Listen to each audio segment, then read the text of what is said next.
Ladies and gentlemen, welcome to the third and final day of the virtual book launch of the Cycon proceedings. I'm Henrik Beckvart. And I am Liina Lumiste. Hopefully, the final day will be as interesting as the previous ones. Just as before, you are more than welcome to send in questions to the speakers and also to share your ideas on social media using the hashtags on our webpage, Cycon 2020 or CCDCOE. But not to keep you more from the tech discussions, we shall now give the floor to the moderator and panelists of the first session of the day. It is our pleasure to welcome as the moderator and CCDCOE ambassador, Dr. Bernhards Blumbergs from Latvian CERT. Good afternoon, good morning, good day, and good evening across the whole cyberspace. This year's Cycon is the proof that cyberspace has no borders. We are already expanding beyond the borders of the future. Although the SpaceX Dragon final accreditation yesterday showed that we still do not control the weather. In this session, together with our distinguished speakers, we are going to explore the 2020 vision towards the next decade and the security challenges of the critical infrastructure and industrial control systems from the perspectives of technology, governance, and cyber conflict. Thank you, Cycon, for saving the best for the last. Welcome to the Technology Day. Before we dive into the session, I would like to introduce some house rules. In due time, I will introduce our distinguished speakers. We will initially start with 2 accepted paper presentations, 15 minutes each. This will be immediately followed by the discussions. And of course, please use the chat button and social media to submit your questions for us.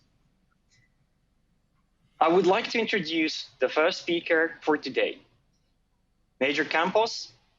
He serves in Brazilian Army, currently working in Strategic Management Department of the Cyber Defense Command. He holds a master's degree in computer systems and certifications in cybersecurity and industrial control system security. Major Campos supervises important strategic defense projects in Brazil and is one of the coordinators for the Cyber Guardian exercise. Major Campos, the screen is yours. Okay, thank you very much. Morning, everyone. I'm Major Campos. It's a pleasure to be representing my country, the Brazilian Cyber Defense Command, in this panel to present the work where the cybersecurity challenge of electrical power system of the future. Next slide, please. We are sure that the partnership of different sectors of Brazil in production of the article helped in the elaboration of the work with a multidisciplinary vision. Next, please.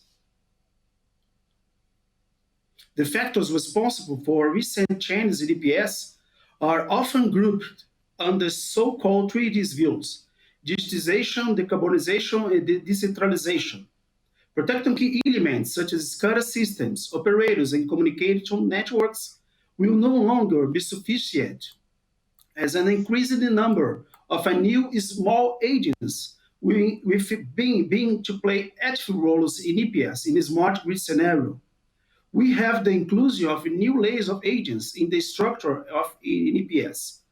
Long-standing EPS actors such as utility companies, customers, operators, regulators that can be classified as the first layer of agents. The second layer would cover new classes of agents that are beginning to participate in the electrical energy system, such as distributed microgenerators, electrical vehicles, and storage units. Third layers agents would include, among others, association of agents from the previous layers. And the fourth layers include service providers for agents associations. Large-scale attacks against thousands or millions of them can lead to EPS and chaos due to the increased dependence of EPS on these small agents. Please, next slide. The growing interdependence between critical infrastructure such as EPS and communication networks increase the vulnerabilities and complexity of cyber defense planning. In the EPS of the future, the increase in cyber vulnerabilities, attack surfaces, severity of the attack effects, and the feasibility of remote attacks without immediate response to attackers are likely to reinforce the motivation for cyber attacks. War, terrorism, vandalism, and different brands of radical activism are some common motivation for cyber attacks that could aim to cause a large-scale shutdown of electricity. In addition, we still have two new successful criminal business models may appear at any time. Next slide, please. This new scenario was studied in deep, and as a proposal of the article, we defined the 80 challenges that must be faced in order to prepare to establish a satisfactory level for EPS protection. It's clear that there are many other challenges, but we believe that these challenges indicate in our work that involves process, people, and technology that indicated what would be the most important. It is important to highlight they are not exclusive. They are not in order of hierarchy, and they should be treated systematically. Cybersecurity framework wielding a strategic planning. Next slide, please. The first challenge is to rethink the hard cybersecurity approach. This approach employs essential cybersecurity tools, but they are not enough for EPS. If they fail, and sometimes fail, some critical elements of the system may be left unprotected.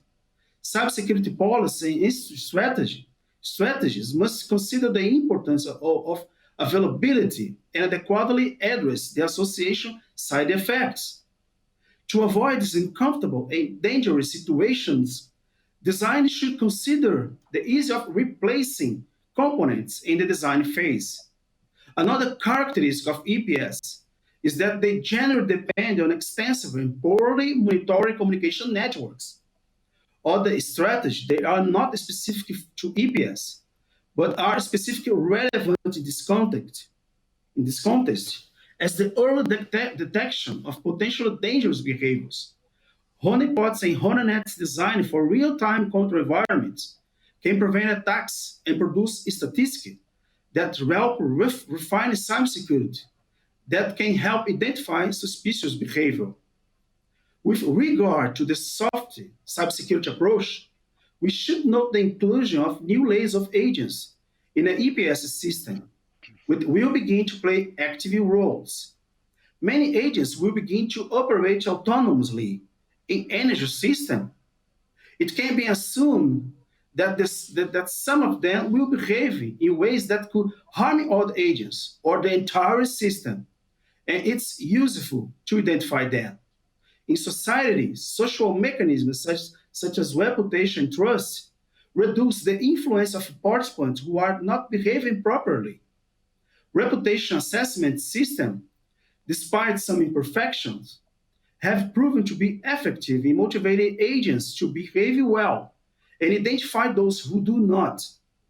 The most appropriate definition of trust for EPS in decision trust, we present two work associated with this term in our paper, which has as a concept. Trust is the extent to which one party is willing to depend on something or somebody in a given situation with a feeling of relative security, even though negative consequences are possible. The application of concept of trust and reputation in the upper layers of future EPS, where thousands or millions of different entities with different capacities and objectives will interact. Due to the large number of variables still undefined today, it's debatable an initial effort to develop attempts at realistic simulations. However, it's likely to the overall behavior of the system will benefit from research in this area. Next slide, please. High-level coordinator actions are essential components of the defense strategy against some types of cyber attacks.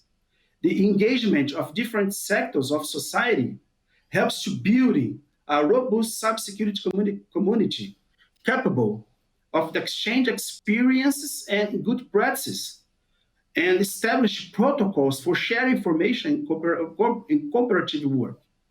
This can be essential in crisis situations with the objective of developing the necessary skills in decision makers under normal conditions. There are several joint exercise initiatives around the world, such as Cyber Europe, Cyber Persel in Portugal, Europe Crisis in Germany, and the Cyber Guard in Brazil under the coordination of Cyber Defense Command. The evolution of EPS in the coming decades and their emerging cybersecurity challenge discussed in this paper will need to be gradually included in this exercise.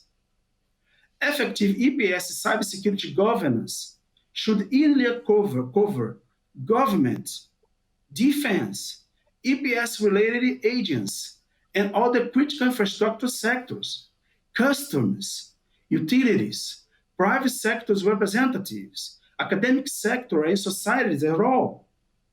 The digital resilience of EPS, which is the primary objective of EPS cybersecurity, should gradually be brought to the same level of relevance as the security of EPS energy supply or electrical operation stability. Structures are also required for the certification of product and service of interest to EPS, including concern about cyber risks caused by 5G. Such measures can help improve the cybersecurity of current EPS. However, they are insufficient to meet all future needs. The cybersecurity governance of the new layers of autonomous agents is an open question that deserves special attention. Next slide, please. It can already be a challenge for EPS companies to identify and protect all of their critical assets, which can depend on vast, distant, and complex global supply chains. However, the problem is compounded by the increased degree of digital interconnection with other companies, because concern about cybersecurity can be as different as the companies by themselves. For this scenario, it's recommended due diligence of the connection points with other companies, as well as the definition and application of adequate standards to be followed by all parties. And consider that in some countries, the purchase, sales, division, and merger of EPS companies are routine. A well-planned cybersecurity due diligence strategy would help to provide an assessment process. Extend due diligence strategy to the new layers of EPS agents is a challenge that we will likely need to rely on defining good, specific connection patterns. Regarding the staff awareness and training, IT, it is important to highlight the priorities of cooperative IT team in relation to cybersecurity can differ greatly from those that work in real-time operation teams in this kind of system. And the lack of mutual knowledge about the other environment brings difficulties and risks. The growing connector between the IT and OT environment makes it essential to bridge the gap between their respective cybersecurity teams. The development of the adequate awareness and qualification plans for IT and OT professionals must address the gap, but it requires a common curriculum. Next slide, please. Effective cyber exploits are monetized and sold in specialized markets, and threat agents who lack the technical skills necessary to create specific tools can now purchase the desired features and hire additional developments. The development of threat intelligence as service using methodologies such as data mining and machine learning can help EPS agents to identify, mitigate, and prevent attacks. This service can be leveraged by national and supranational cybersecurity centers and based on an international collaborative environment. An important support for an EPS threat intelligence network will be use of distributed SCADA, Honeypots, and Honeypots.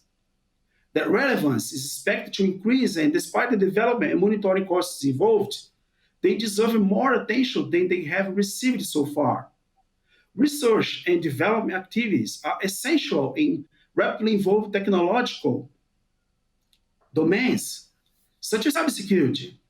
This is even more evident in the case of EPS, where the physical system itself is changing. Some important research topics specific to current or future EPS needs, as soft cybersecurity, SCADA honey-nets, monitoring motivation for attacks, visualization tools for situational awareness, and others. Next slide, please. Early actions can prevent the development of chaotic and insecure environment that resembles to the internet. In this paper, an exhaustive list of predictable impending structural changes in EPS is presented and discussed from a cybersecurity perspective, including the resulting risk and possible approach to mitigate them. But predicting accurately all future structural transformation of EPS and related and new cybersecurity change they need, it's a very difficult task. Thank you very much.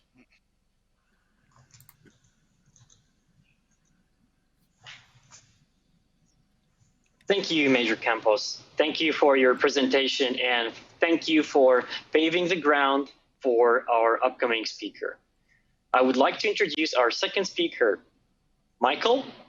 Currently in the governmental role, has 20 years of practical experience with IT and industrial security.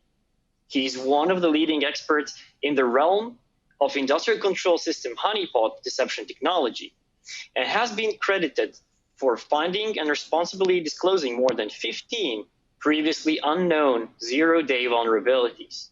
Mikael, all the bytes and pixels are yours.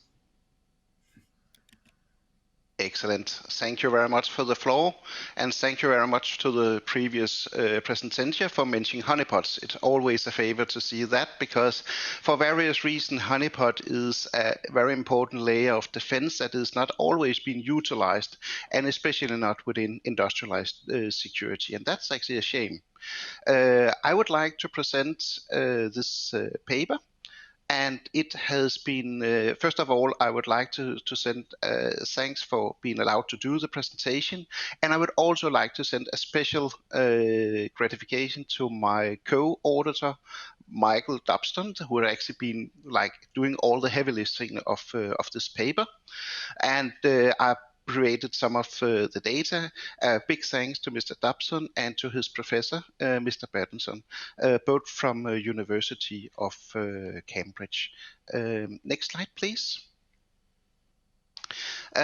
Just as mentioned in the introduction, for the last 6 years, I've been working with critical infrastructure within, especially like power, oil and gas, and manufacturing.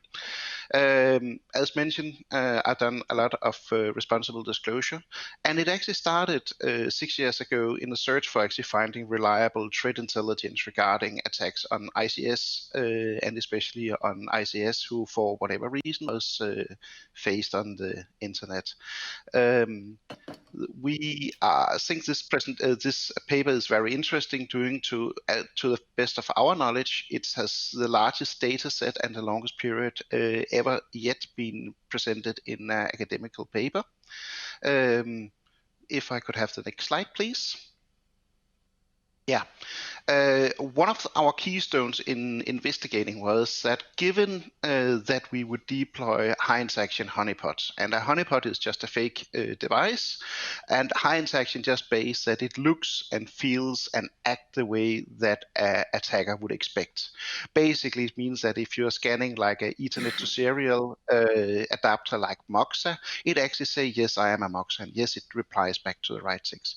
But basically, when we're looking at the profiles for external attackers, besides the vendor and the disgruntled employee, you basically have 4 groups of attackers.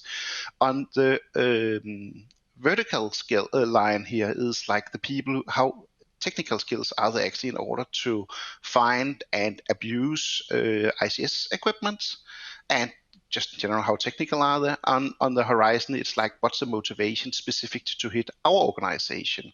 Because those two parameters is quite interesting, especially when you're looking into that. So in the lower left side, you have the script kiddies. They don't have a lot of technical knowledge, and this don't necessarily have a lot of motivation in hitting our organization. Unfortunately, given the delicate state of industrial control systems, a script kiddie, or even worse, just an automated computer virus, can do a lot of really unintended damage on industrial control systems. On the right lower side, we have the e-crime. Unfortunately, crime do pays, especially on the internet.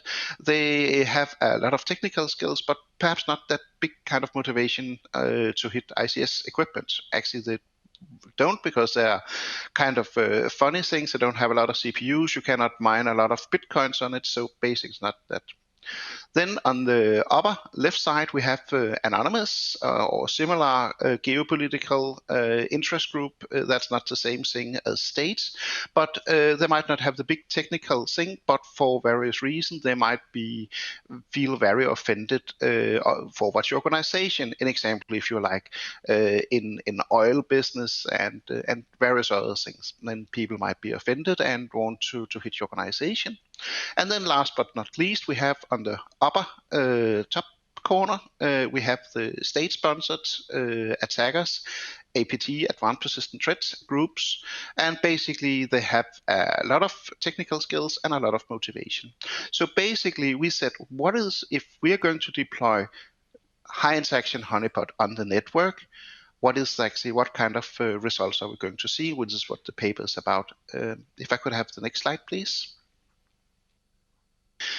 Basically, you would, on the right side, you would see this is the normal way where you would deploy a honeypot. On a normal layer of defense, you would have a malicious host scanning from outside the internet. You would have them to breach some of your equipment. They would move laterally and do different exploitation within the enterprise network, the IT network, and then they would jump into a firewall or similar safeguards and going into the OT system. And this is definitely one of the places where industrial control honeypot shines, because that on an OT network, industrial network, traffic is very predictable. It's not suddenly that host XYZ starts to do scanning and doing a lot of different things. We had considered this, and in certain cases we actually had a small setup of a real equipment, but most of the honeypots was deployed in one out of two ways. One of them was this: you had a malicious host, and then it was the honeypots, and on that network it might either have like real PSC equipment, it might have the infamous Moxa converter, or other things. So basically there was various places of doing deployment. If I could have the next slide, please. Oh, I think you went one too. I think you. Oh, in that no. Let's just go ahead. Next slide, please. Sorry. Basically, when we're talking about the honeypot, just imagine that very often we hear the mantra that the attackers just need to get it right once. We need to, as a blue team, as a defender, we need to be right every times. But just imagine for everyone who do red team attacking, when you're breaching a network, very often you wouldn't know anything about it. So the first thing you would normally do is that you're going to exploit the network, you're going to make reconnaissance and actually to find out what's actually on that network. And when you're doing that, you're making a lot of noise. So basically, the whole idea is that when you're making noise, when you start to interact with a honeypot, then we as a defender know that this is somebody is attacking us, and we can respond accordingly. So it's just about, changing the game and changing the rule. Next slide, please. Yeah, in most cases, the way we deployed the network, in total we had more than we had 120 sensors, and that was when people were starting to scan. Then basically the scan one or more IP address, and that was being rerouted or proxied in technical speak into either really high very believable simulations or even the real thing. So basically, you could scan one IP address in one country, and then you would be under the impression that you was interacting with the real equipment. You was, but however, you could scan an IP address, in example, let's say Ukraine or in the US, and then find out that this IP address is actually unknowing to the attacker was being rerouted into a data center located in Scandinavia. And that would be the same thing as whenever people was poking at IP addresses in Russia and vice versa. So basically, that was all being collected. So it also gives the look and the feel that it was actually the real equipment. And then in certain cases, we was having like this built-in template. So yeah, if I could have the next slide, please. Yeah, so basically in this case that would be the proxy. This is very most important because as mentioned that on the Honeypot you have all within the Honeypot it say, okay, if you're scanning for this port, in example, if you're scanning for port TCP 502, which is the Modbus, then I should reconnect you into a real Modbus device. And a little quick word regarding the services or the protocols we've been choosing. Some of them is very vendor specific, but on purpose, a lot of them was not that vendor specific. In example, like services like Modbus, it's not necessarily tied down to one specific vendor. We also, from a technical point of perspective, was looking into IEC 104, which is within electric grid.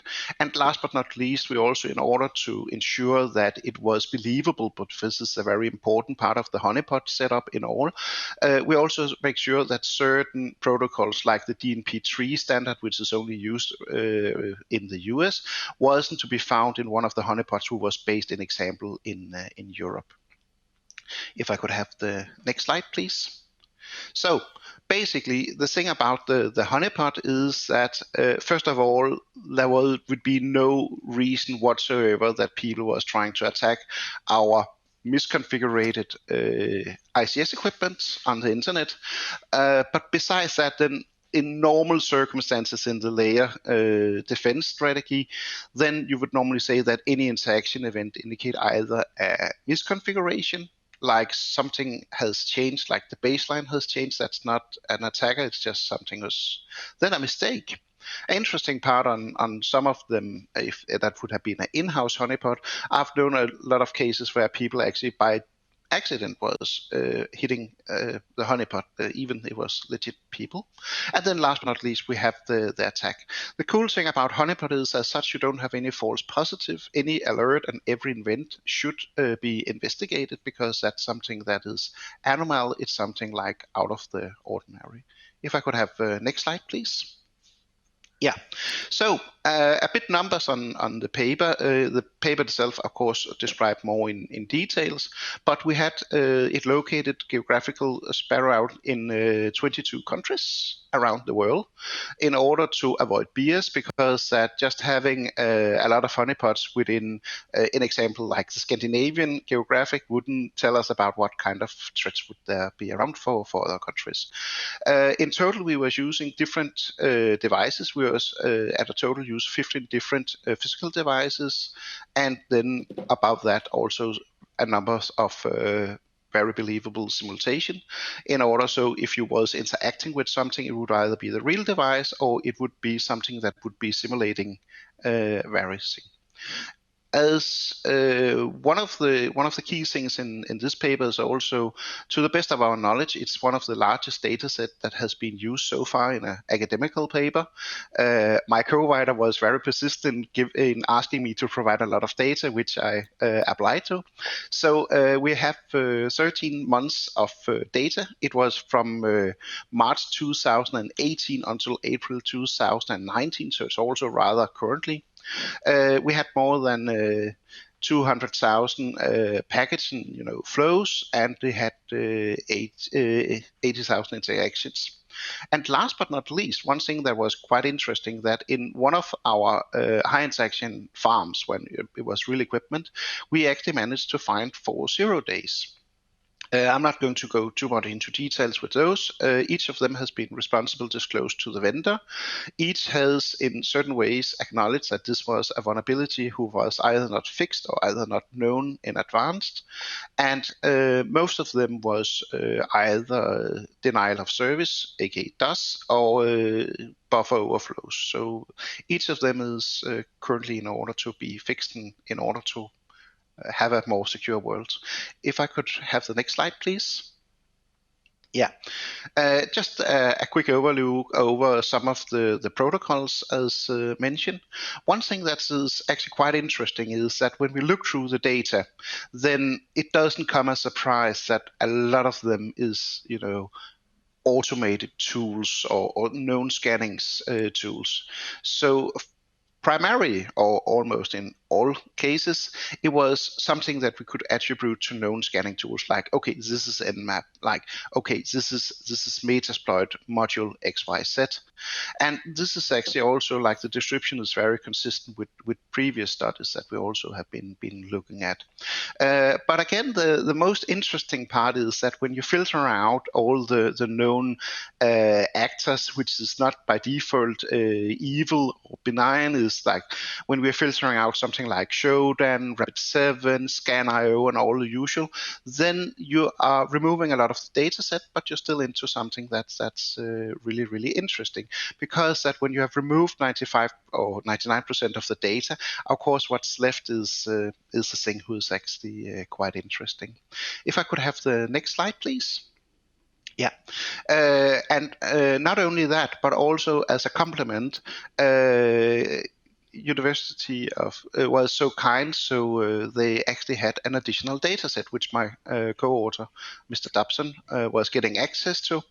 And the interesting part about that is that some of the IP addresses who were specific standing for ICS equipment was also something who specifically was scanning for Mirai and other IoT things. And that again shows, unfortunately, there's some kind of convenience between ICS and IoT. Last slide, please. Yeah, so just to sum up, you can use honeypots to try and profile new target attacks. It goes without saying if somebody was going specific for your organization, it would not be showed, but again, shows some value. ICS and IoT domains are converting. Some of the people are looking for one is looking for the other. And again, it was globally distributed, so that also gave us a better thing of the data. With that, I would like to say thank you very much for your attention.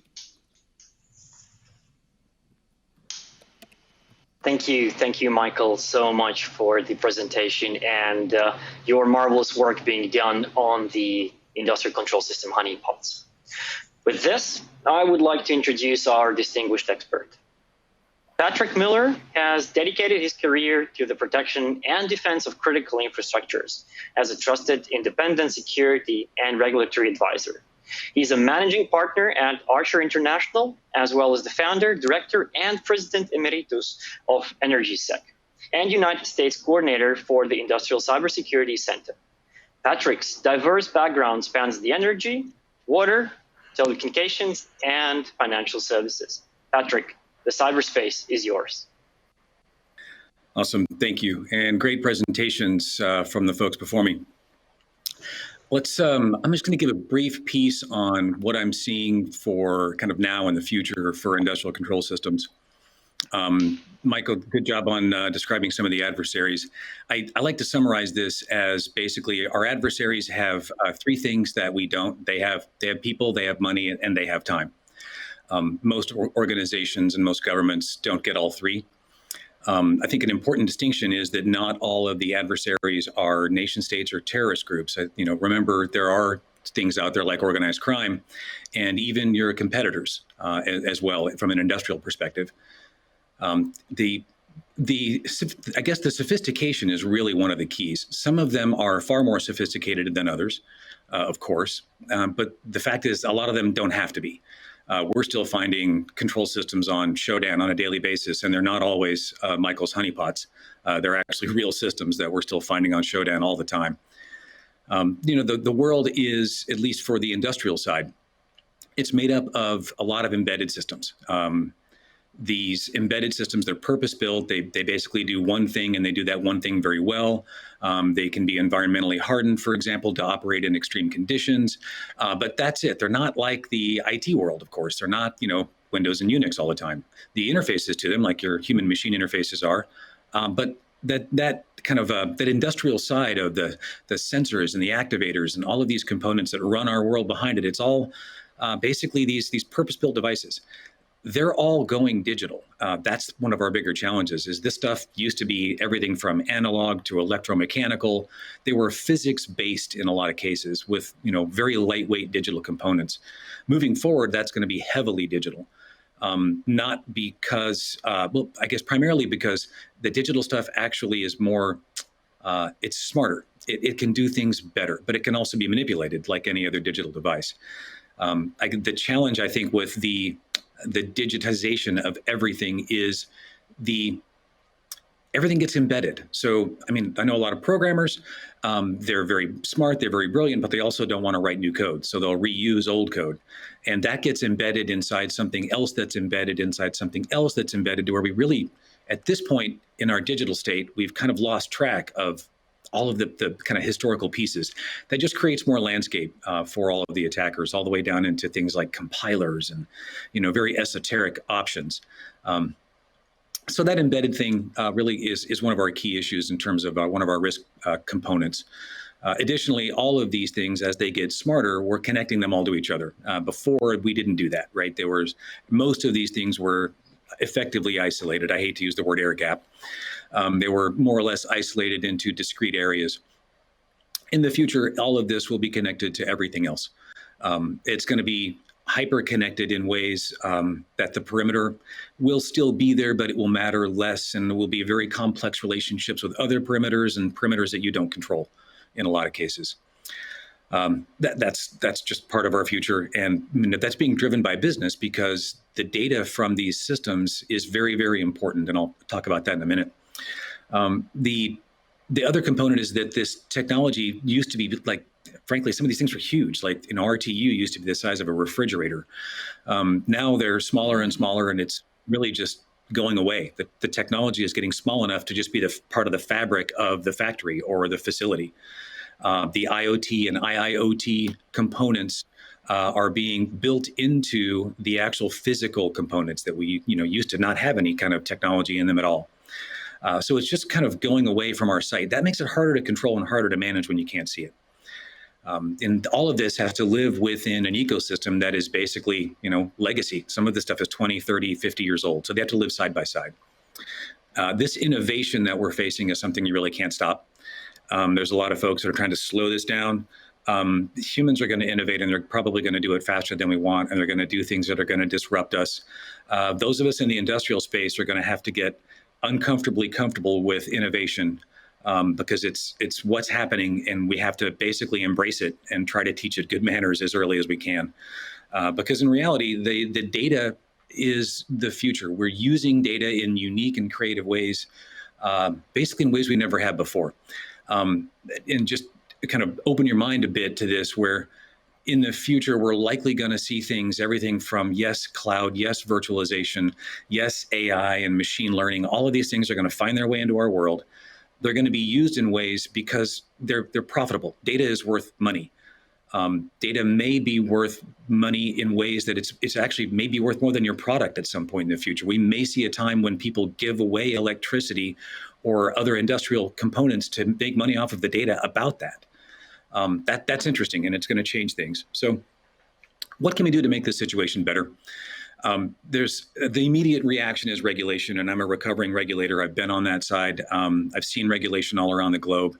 Over-regulation can really hurt the innovation and expansion of great ideas and can basically hamper industry, believe it or not. It creates an artificial ceiling where you say, once if I meet the regulation, then therefore I'm secure, which is actually not true in any way. Regulation, compliance and security are two different things. You shouldn't fear the auditor more than you fear the attacker, right? So that's where we need to change the mindset of making this a good business decision, because it's basically good for your business. Reliability and uptime is good for you, and security enables that. Security also enables safety in our world. Without security, you don't really have safety or reliability of your operation. So thinking about it differently from a regulation perspective, light touches, market forces, those kinds of things can really help. What you're trying to do is not prescribe just action, but trying to motivate attitude with regulation. Be careful there. One of the last pieces is supply chain. Everyone likes to immediately run to supply chain. We're seeing frankly, a balkanization of everything. Really understand made in a country really just means assembled in that country. We don't have a situation where any country can make everything literally on their own soil from start to finish. It just doesn't exist anymore. So let's look at things like global transparency initiatives and how do we get something where we can still operate in ways, because the market drove us to this point where we are now. Let's use that to our advantage and find ways to actually work together with some transparency options so we can continue down this path without isolating each other and making the problem worse. The key issue is dependency. We are dependent on our industries. They make all of the things that we use. They run our water, our lights, our oil, everything about our transportation systems. All of this industrial stuff we're heavily dependent on. It is also heavily dependent on technology. It isn't like iPhones and TVs where you change it all out all the time, but it does change. I think the interesting part is we've got to get back to understanding the gravity of making changes in these environments at that speed. It's going to go faster, it's going to be uncomfortable, but that's still got to be balanced and measured.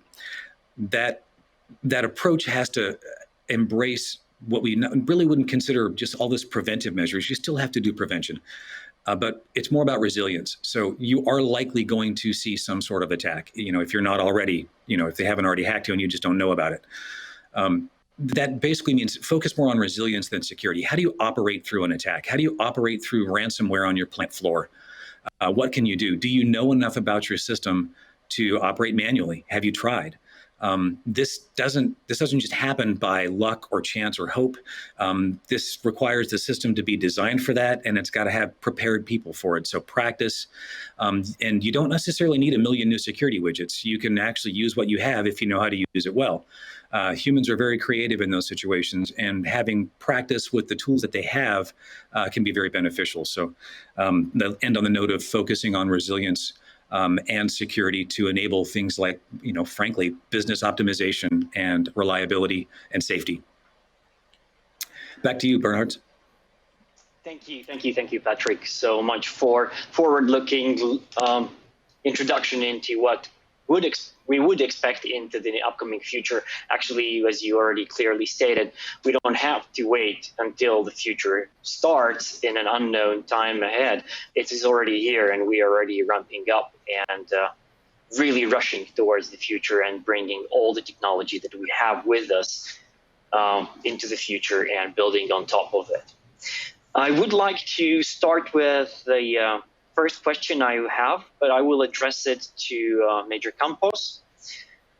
Yes, and this is of course going to be addressed to the rest of the panelists as well.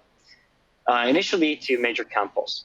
So your papers is focusing on electrical power grids, and I fully agree. We are dependent on electrical power. Everything is kind of dependent on it. But are we ready? Are our infrastructures resilient enough to withstand the attacks and external offensive cyber operations? Are we there yet? What are the steps that we need to take? And is decarbonization, digitalization, and decentralization that your paper talks about a viable solution for securing the future of the energy sector? Major Campos. Yeah, this scenario will be a trend and will bring great benefits to society. But we must look at the challenges to be faced.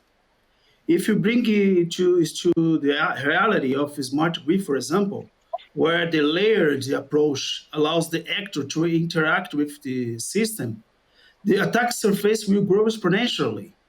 And just the most fragile part, with little maturity in cybersecurity, will be more susceptible to this type of approach. We do not expect many changes in the first layer of agents, that is, utilities, operators, large customers. But other layers, which are most relevant today from the cybersecurity point of view, will gradually become critical for the appropriate operation of the system. Millions of new agents, small agents, will start to operate actively in the electric power system, each one in search with its own interests and with no regard to general system. The environment on which those agents will operate tends to be much less secure than the scale environment. And these agents will potentially be in contact with huge numbers of other agents. In summary, we can expect an increase in these risks related to the first layer, but the range of motivation will not change much, except if the new business models, for example, for attacks appear. All right, thank you. Thank you. Patrick, do you have your viewpoint on the decarbonization, digitalization, and decentralization? Are these potential solutions for ensuring our resiliency? Yeah, I think we can do this. There's a lot of technologies out there that do a very good job. I think the hard part is just knowing what you have and knowing how to protect it. None of these things that we're introducing are frankly really new. I mean, none of this stuff is like something we've never thought of before or is alien in nature. It's just more of it. So how we deal with it is more of a scaling problem than it is a new issue with an unaddressable solution. So I think done well, yes, this can be done. It's more how do you scale to the level of where every single thing in your environment creates a data stream and has a connection to everything else. So that requires your capabilities to respond and scale accordingly. And could you do things like break sections of it off to protect or isolate threats? So all of those things you would typically do on a small scale, you just got to do that on a much larger scale in a much more complex environment. But yes, it can be done. Right. Thank you. Now, Mikael, your work that you contributed as a co-author and the Dataset came from your HoneyNet. Now, what was the approach that you took when analyzing and processing the data, or maybe not directly you, but the other authors of the paper? Could you please a little bit elaborate on this? Yeah, sure, because that everyone and a lot of security vendors like to say that they have X million trillions of attack each and every day. So basically, we took the data set and looked into it. Okay, based on the list that both our organization maintain on known scanners, aka like Shodan, IOC, whatever your opinion goes, those kind of services organization, they're actually not truly evil. They are not evil. They're just exposing what people have chosen, either knowing or unknowingly, on the internet. So first of all, we took that data and left that because we said, well, Shodan might be scanning. They might using known IoT commands like using Modbus in order to say, hello Modbus, what kind of device are you? So we took that out. And then when we have weed that out, then of course the remaining data, that was when it was starting to get really interesting. Because very often we had like one IP address, fully automated scanning for something. All right, then it went away. Right, but if I may intervene, if I may intervene, Mike. So just from my perspective, the attackers will anyway use the Shodan or any other system that kind of automatically scans. And in your talk, you said that you would rather take those data sets or the streams out of the data set. Wouldn't that already kind of minimize the actual scope and the visibility of the actual malicious attacks? Yeah, but that's the key word. That's on malicious, because in our view, Shodan itself is not malicious. They're not trying to exploit the ICS equipment we're putting up. They want to interrogate them, they want to query them, but in essence, they don't want to do something evil by themselves. But then with the smaller subset, it was just suddenly possible to do even more interesting analysis. Like in example, you could see certain IP address in example Vietnam was always scanning what seems to be a building management system in Russia. But that specific IP address never, ever scanned the similar system in the US or in UK or the one who was based in South America. So that Right. was some of the interesting. Yeah. Right. That is absolutely good explanation for this. The question that I would like to direct to you, and then afterwards to the rest of the panel, is now your work and your entire career is about disclosing and uncovering the 0 days. Now, is there a need to change the disclosure policies or processes that we currently use for ICS-related vulnerabilities, in a sense 0 days, such as like Google's 90-day full disclosure policy? Would this be applicable to industrial control systems? Well, I can say yes, we need to change it, but going the Google way is definitely not the correct way to do it. During my career, when I have done responsible disclosure to a lot of both very small, well-known vendors and smaller vendors, the 90 days would no way give them any fair chance in order to fix it. Of course, it comes down to the maturity of the vendor itself, but very often they need to come up with a solution, and perhaps there might be other things to consider. And last but not least, very important, is they also need to ensure that whatever update they're doing in order to fix whatever vulnerability I have found don't break other stuff or other services in their product. And that is a time-consuming thing.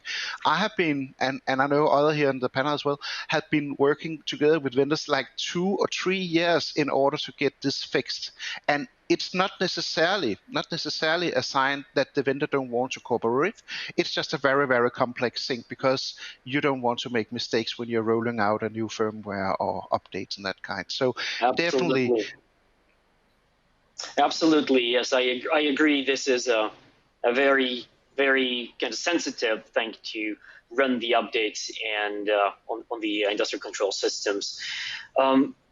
Patrick, would you like to take a stab at this as well? Do you see from the high-level perspective of the changes in the disclosure policy? Yeah, I'm struggling with how to make it any better than it already is. I don't know if there's an easy solution to this. You're always going to have organizations that find them, hoard them, and sell them, put them on the dark web. Organizations, whether they're nation-state organizations or non-government organizations, organized crime, and just independent researchers. There is a healthy market for this on both the legitimate market and the illegitimate market. Given the fact that there is a market for it, it will operate basically with the rules of economics. We can try to change those rules with various regulations and good practice, but in fact, it's going to likely follow standard economic behaviors. So unfortunately, there isn't an easy answer or a good answer for this. We're doing, in a lot of cases, not a great job, but I would argue maybe an okay job. It could be worse. We'll put it that way. But there's, I think, as Mikael put it, the vendors, if I could make a plea to the vendors, have a front door for people to come in with vulnerabilities and, dedicate some focus to this. You're basically getting, outsourced vulnerability research on your products to make your products better, safer, more reliable. This gives you a market differentiator as being better than your competitors that don't.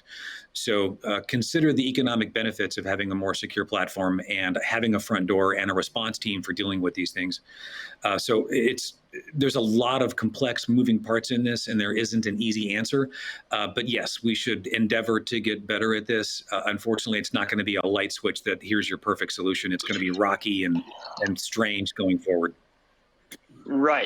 Right, absolutely. I agree with you on this one. And taking into account your international and global experience, Patrick, would you say that have you observed any key differences between the regional approaches, such as the United States, European Union, Asia, when actually they are trying to address the same, very same industrial control system related security concerns?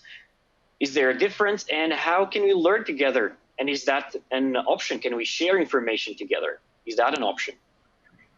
Yeah, of course. There are differences regionally, hemispheres, even, quarter hemispheres. This is a tough one as well to answer, because it's what we're finding is closing the door and not communicating is certainly not helping. We're all using the same technologies, and they're all made by the same vendors, and the manuals come in every language, and then there's Google Translate if you don't have your language there. So we have to just admit the fact that we're now a global ecosystem of technology at this point. Packets don't have boundaries. In most cases, even currency doesn't have boundaries anymore with the advent of the digital currencies. So we need to just admit the fact that it's one big happy planet at this point. That said, I would definitely endeavor to get things like global transparency initiatives and more open communication versus the opposite. And nations that isolate themselves may feel better about that, because now they're in theory, they're eliminating threats from the outside. But again, unless you can literally make everything inside your boundaries that you need for everything else, which is a challenge. Even then, what you're doing is you're now closing your eyes to all of the other innovation and bright ideas, fantastic security approaches and defensive maneuvers, and even offensive maneuvers that are happening out there in the world.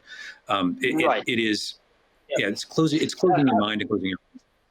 Right, and I would assume that running the exercises and training together, either in the nation or multi-nation, could be the one way to increase the critical infrastructure resiliency, not only the critical infrastructure, but the nation's preparedness.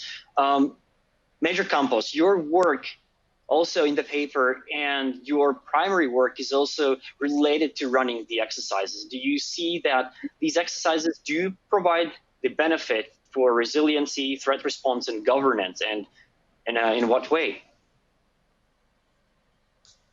Yeah. It's a good approach. I think it's necessary.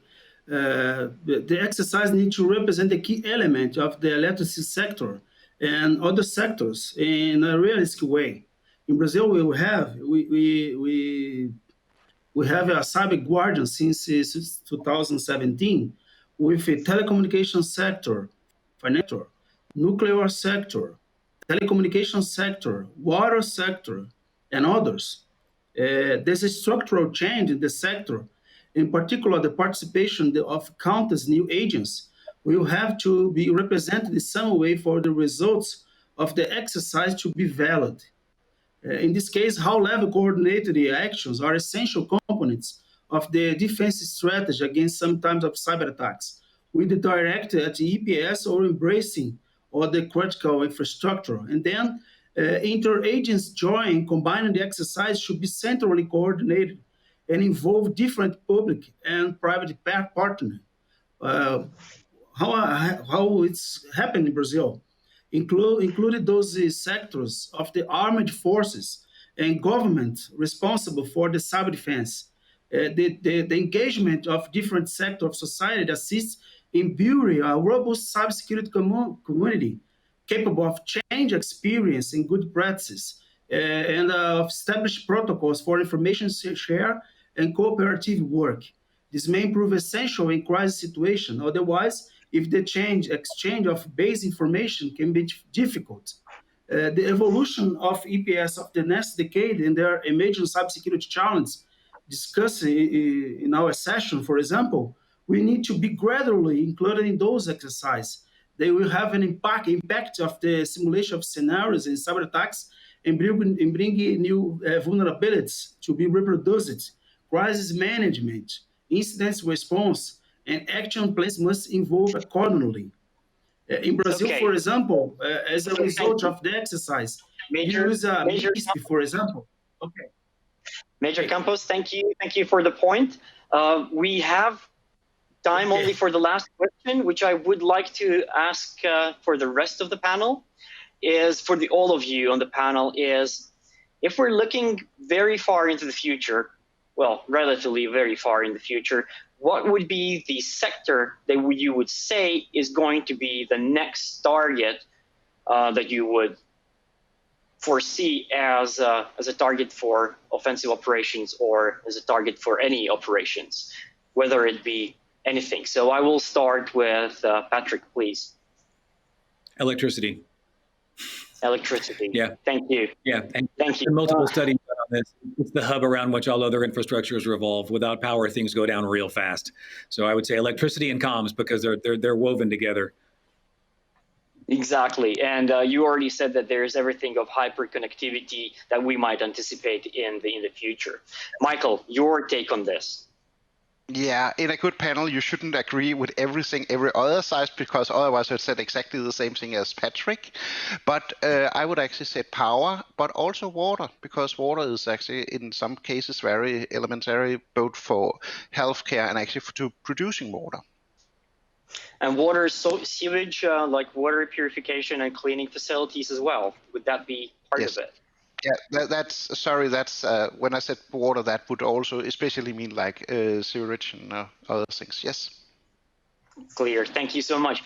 Major Campos, I know your work focuses on energy sector. Is there any other your favorite sector besides energy? In my opinion, I think the combination of the electrical energy and telecommunication energy, because the interdependence among these infrastructure. Thank you. Thank you so much. Thank you, our panelists, experts, honored guests. This summarizes our panel, our session. Now, we understand that the future is going to be harder, it's going to be more intertwined, and we are already there. We have to take with it and address it and live through it. And that's why we have the job. Thank you, everyone. And with this, I turn back to Ellen. Thank you, Bernhards, and thank you to the panelists for providing us with a very interesting first session of our Tech Day. And also a huge thank you to you, the audience. Without you, we wouldn't be here today. Thank you for tuning in. We will now have a short coffee break where you can stretch your legs or have a fresh air, and we can set up for the next session. So let's meet again at 17:15 Eastern European time.